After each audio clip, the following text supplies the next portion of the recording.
Video the other day on TED Talks I was watching called Men the Forgotten Gender. An Indian lady gives a talk lasting almost 20 minutes. It's interesting, insightful talk, but I don't really want to speak to the content of this video here. It was some comments on the video which caught my attention, and I would like to bring them to your attention now.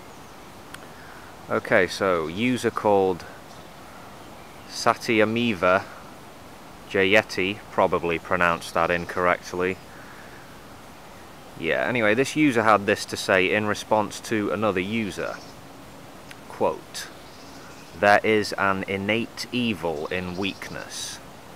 It exploits the strong to its own ends. Women are weak, and they can only sustain themselves by exploiting men. There is nothing a woman does that any other female mammal can't do. Give birth and breastfeed. What men do, no other species is capable of.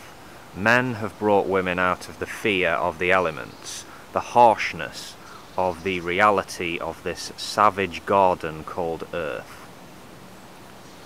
But the strong shall forever be despised by the weak, not for doing anything wrong to the weak, but just for existing. The mere existence of the strong reminds the weak of their weakness. The weak survive by guilt-tripping the strong into providing for them. It's socialist, parasitic thinking. They see the strong doing their own thing as evil. Feminism is just another form of socialism.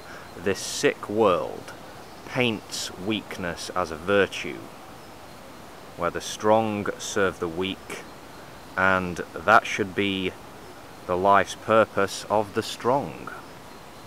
This world glorifies the poor, as if they have some unique innate goodness that the rich don't possess. It ultimately comes down to slave morality trumping master morality. Slave morality is a resentment. It has no innate value except being a reaction to master morality.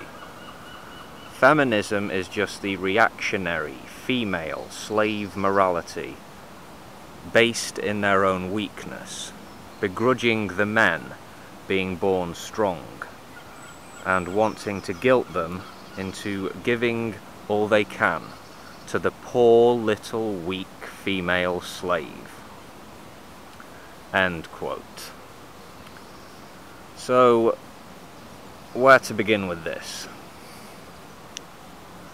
Regarding evil as an innate quality of weakness, I don't need to explain why that's very dangerous, surely. The first line is an immediate insight into this individual's outlook.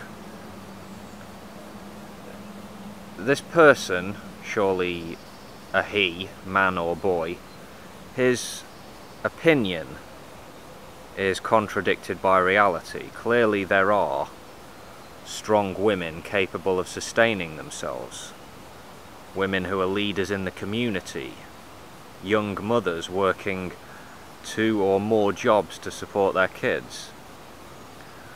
I don't know what life is like for this commenter in his society, but when I look around I see women working hard. I see women working alongside men. The women I work with are not weak little things. They're very capable, strong, and resilient. There is nothing a woman does that any other female mammal can't do. Really? I've never seen a hedgehog play guitar, or a cat driving a car. And as far as I know, a horse has never written a book before.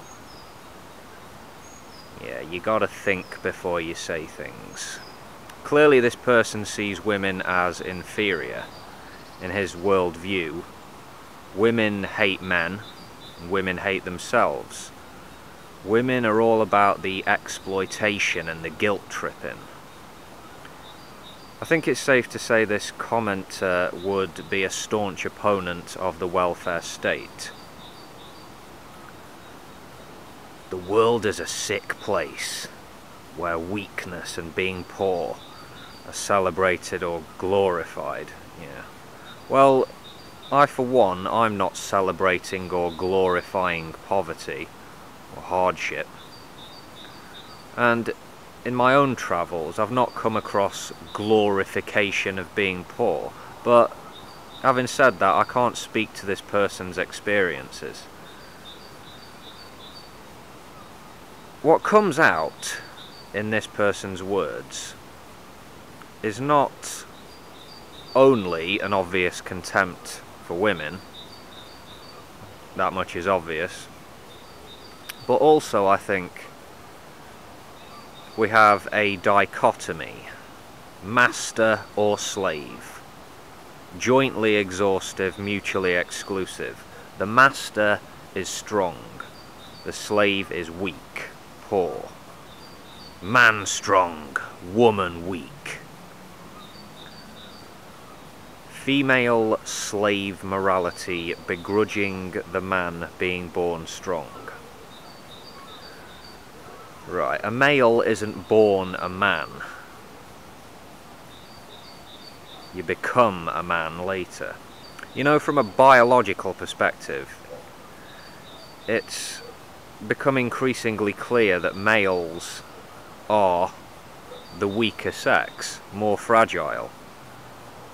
There's a paper by a Dr. Sebastian Kramer called The Fragile Male.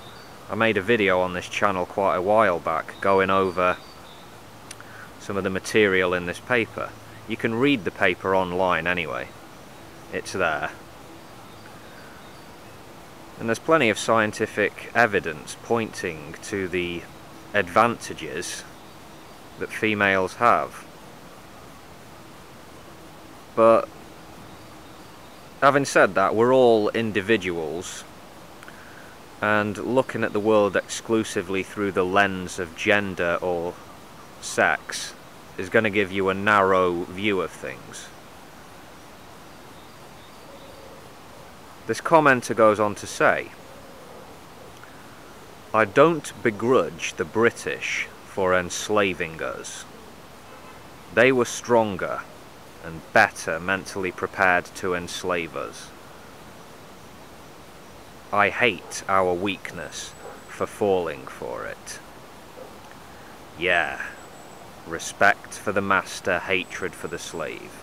So in this person's mind, and this is just my opinion, in his mind, the world is fucked up because the master is serving the slave due to guilt or exploitation. What should be happening is strong rule the weak. Strong enslave the weak. We have masters and we have slaves. This is the natural order of things. Stronger people should enslave and rule over a weaker people. Wow, yeah, that's a great outlook, real fucking original. What could go wrong? Hatred, self-hatred, and two fundamental classes of people, one with rights and privileges as befit the masters. The other class, they will do as they're told, they will obediently serve. Inferior serves the superior, not the other way around. That's just silly. This mentality is poison. We've seen it in action throughout history. There is no innate master class, there is no innate slave class. I hope this commenter is just a kid with a lot of growing up to do, but he might be a middle-aged bloke for all I know. Bottom line, views like these have to be challenged. That being said, I bid you good day, folks. All the best.